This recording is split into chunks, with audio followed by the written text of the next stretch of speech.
So hello friends, কেমন আছো? আশা করি সবাই ভালো আছো। তো চলো তোমরা দেখতে থাকো ক্লাসটি প্রথম থেকে শেষ অবধি। তো দেখো আজকের প্রথম প্রশ্ন কী রয়েছে। ভারতীয় নৌবাহিনী ও মার্কিন নৌবাহিনীর ইওডি এক্সারসাইজ 2026 কোথায় অনুষ্ঠিত হয়?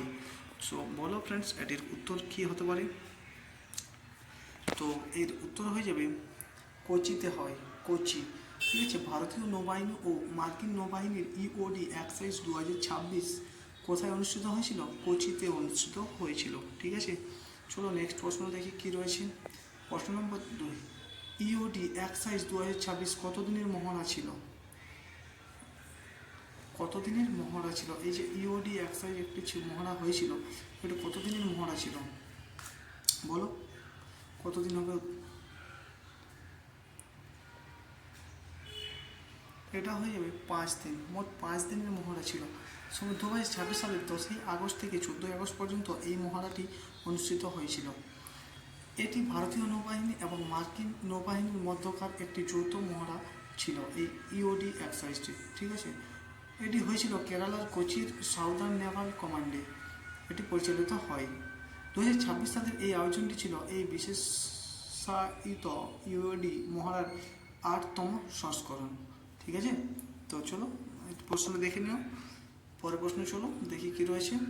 পরের প্রশ্ন নম্বর 3 কি বলছে? ভারত ও নেপাল 2026 সালের আগস্টে কয়টি উন্নয়ন প্রকল্পের জন্য মৌ স্বাক্ষর করেছে? ভারত ও নেপাল 2026 সালের আগস্টে কয়টি উন্নয়ন প্রকল্পের জন্য মৌ স্বাক্ষর করেছে? ফ্রেন্ডস উত্তর বলো, এটির উত্তর কি হবে? উত্তর হয়ে যাবে 8টি। ঠিক আছে, 8টি। ভারত ও নেপাল 2026 সালের আগস্টে কয়টি উন্নয়ন প্রকল্পের জন্য মৌ স্বাক্ষর করেছে? 8টি। ঠিক আছে, তো চলো পরের প্রশ্ন দেখি কি রয়েছে। পরের প্রশ্ন হচ্ছে, ভারত নেপালের এই প্রকল্পগুলির মধ্যে কোন ক্ষেত্র রয়েছে? শিক্ষা, স্বাস্থ্য, কৃষি, নাকি উপরের সবকটি? বলো কোনটি হবে এর উত্তর? তো এর উত্তর হয়ে যাবে উপরের সবকটি। ঠিক আছে, উপরের সবকটি, শিক্ষা, স্বাস্থ্য, কৃষি, তিনটা। ঠিক আছে, তো চলো দেখো পরের প্রশ্ন নম্বর 5 কি বলছে দেখো। ভারতীয় সেনাবাহিনী সম্প্রতি কোন বাহিনীর কর্মীদের বিশেষ প্রশিক্ষণ দিয়েছে? কি বলছে 5 নম্বর প্রশ্ন, ভারতীয় সেনাবাহিনী সম্প্রতি কোন বাহিনীর কর্মীদের বিশেষ প্রশিক্ষণ দিয়েছে? BSF, CISF, CRPF, ITBP? তো বলো কোনটি হবে উত্তর? বিএসএফ। এগুলো কিন্তু ফুল ফর্মও অনেক সময় এসে থাকে। ঠিক আছে, তো বিএসএফ এর ফুল ফর্ম কী হয়? Border security force. সিআইএসএফ এর সেন্ট্রাল ইন্ডাস্ট্রিয়াল সিকিউরিটি ফোর্স, হ্যাঁ না? এইগুলো ফুল ফর্মগুলো কিন্তু তোমরা দেখে রাখবে। ওকে, এটা উত্তর হয়ে যাবে সিআইএসএফ। ঠিক আছে, CISF, central industrial security force. ঠিক আছে, তো চলো পরের প্রশ্ন দেখি। প্রশ্ন নম্বর 6, ভারতীয় সেনাবাহিনীর এই বিশেষ প্রশিক্ষণ কোথায় অনুষ্ঠিত হয়? ভারতীয় সেনাবাহিনীর এই বিশেষ প্রশিক্ষণ কোথায় অনুষ্ঠিত হয়, মানে যেটা একটু আগে দেখলাম না। প্রশ্ন নম্বর 6 দেখো কি রয়েছে, ভারতীয় সেনাবাহিনীর এই বিশেষ প্রশিক্ষণ কোথায় অনুষ্ঠিত হয়? মানে বলতে চাইছি যে এই যে ভারতীয় সেনাবাহিনীর সম্প্রতি কোন বাহিনীর কর্মীদের বিশেষ প্রশিক্ষণ দিয়েছিল? সিআইএসএফদের তো প্রশিক্ষণ দিয়েছিল না, আগের প্রশ্নে দেখলে। তো ওই প্রশিক্ষণটা কোথায় হয়েছিল, তাদের প্রশিক্ষণটা কোথায় হয়েছিল? ঠিক আছে, সেটাই এই প্রশ্নটাই বলা হয়েছে যে ভারতীয় সেনাবাহিনীর এই বিশেষ প্রশিক্ষণ কোথায় অনুষ্ঠিত হয়।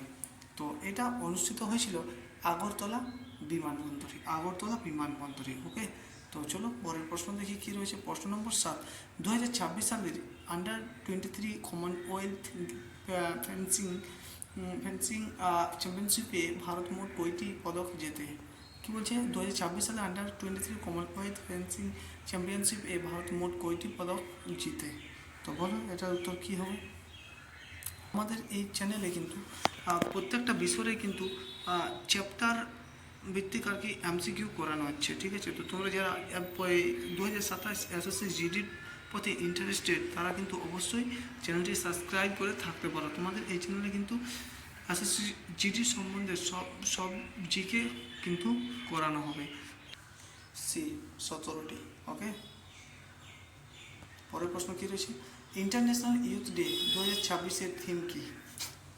ইন্টারন্যাশনাল ইউথ ডে 2026 এর থিম কী? বলো কী হবে এর উত্তর?